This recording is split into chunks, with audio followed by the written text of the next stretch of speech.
ইন্দিৰা মিৰি আছিল অসমৰ এগৰাকী বিৰূষী শিক্ষাবিদ আৰু সমাজ সংস্কাৰক। অসমীয়া উইকিপিডিয়াৰ মতে তেখেতে বিশেষকৈ উত্তৰ পূব সীমান্ত অঞ্চলৰ শিক্ষাৰ প্ৰসাৰৰ বাবে যি অপৰিসীম ত্যাগ কৰিছিল তাৰ বাবে তেখেত চিৰকাল স্মৰণীয় হৈ থাকিব। তেখেতক আদৰতে সকলোৱে মেৰেং বুলি মাতিছিল। ইন্দিৰা মিৰিৰ জন্ম হৈছিল 1910 চনত শ্বিলঙত। তেখেতৰ পিতৃ আছিল ৰায়বাহাদুৰ সোণাধৰ সেনাপতি, যি এজন সমাজ সংস্কাৰক আৰু স্বাধীনতা সংগ্ৰামী আছিল। তেখেতৰ মাতৃৰ নাম আছিল দিব্যকান্তি। সৰুতেই মাকক হেৰুওৱা ইন্দিৰাক তেখেতৰ পিতৃয়েই অতি আদৰেৰে আৰু উদাৰ চিন্তাধাৰাৰে ডাঙৰ দীঘল কৰিছিল। পিতৃৰ বিশেষ আগ্ৰহত ইন্দিৰা মিৰিয়ে সেই সময়ৰ প্ৰচলিত কুসংস্কাৰ নেওচি উচ্চ শিক্ষা লাভ কৰিছিল। তেখেতে কলিকতাৰ বেথুন স্কুলৰ পৰা বিদ্যালয়ৰ শিক্ষা সাং কৰি স্কটিছ চাৰ্চ কলেজৰ পৰা স্নাতক ডিগ্ৰী লাভ কৰে।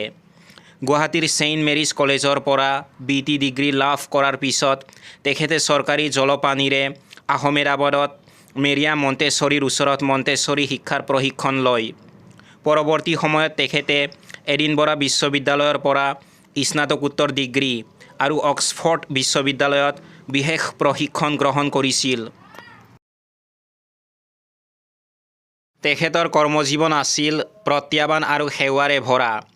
1947 চনত তেখেত নেফাৰ মুখ্য শিক্ষা বিষয়া হিচাপে নিযুক্ত হয়। তেখেতে শদিয়াৰ পৰা দুৰ্গম পাহাৰীয়া অঞ্চলবোৰত খোজকাঢ়ি গৈ প্ৰায় 140খন বিদ্যালয় স্থাপন কৰিছিল। 1957 চনত তেখেতে যোৰহাট BT কলেজৰ প্ৰতিষ্ঠাপক অধ্যক্ষ হিচাপে যোগদান কৰে আৰু 1969 চনত অৱসৰ গ্ৰহণ কৰালৈকে তাত সেৱা আগবঢ়ায়। তেখেতে গুৱাহাটী বিশ্ববিদ্যালয়ৰ কাৰ্যবাহী পৰিষদৰ সদস্য হিচাপেও কাৰ্যনিৰ্বাহ কৰিছিল।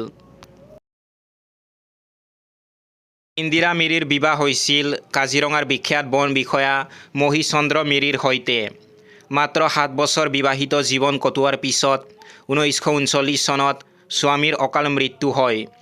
3টি সৰু সন্তানক উৎপল মিৰি, মৃণাল মিৰি আৰু এগৰাকী কন্যা কোলাত লৈ এগৰাকী বিধৱা মহিলা হিচাপে তেখেতে যি ধৈৰ্য আৰু সাহসেৰে জীৱনৰ সংগ্ৰাম চলাইছিল সেয়া আজিও প্ৰেৰণাদায়ক।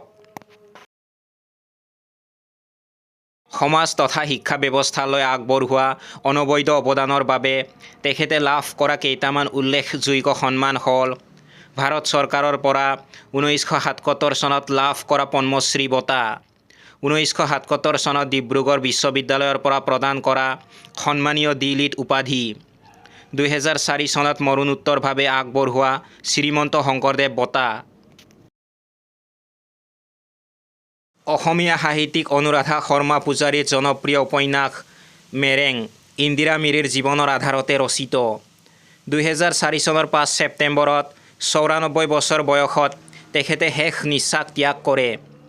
ইন্দিৰা মিৰি কেৱল এগৰাকী শিক্ষাবিদেই নাছিল, তেখেত আছিল এন্দাৰফালি পোহৰ বিলোৱা এগৰাকী অগ্নিশিখা, যাৰ আদৰ্শই অসমৰ প্ৰতিগৰাকী মহিলাক স্বাৱলম্বী হ'বলৈ আজিও সাহস যোগায়।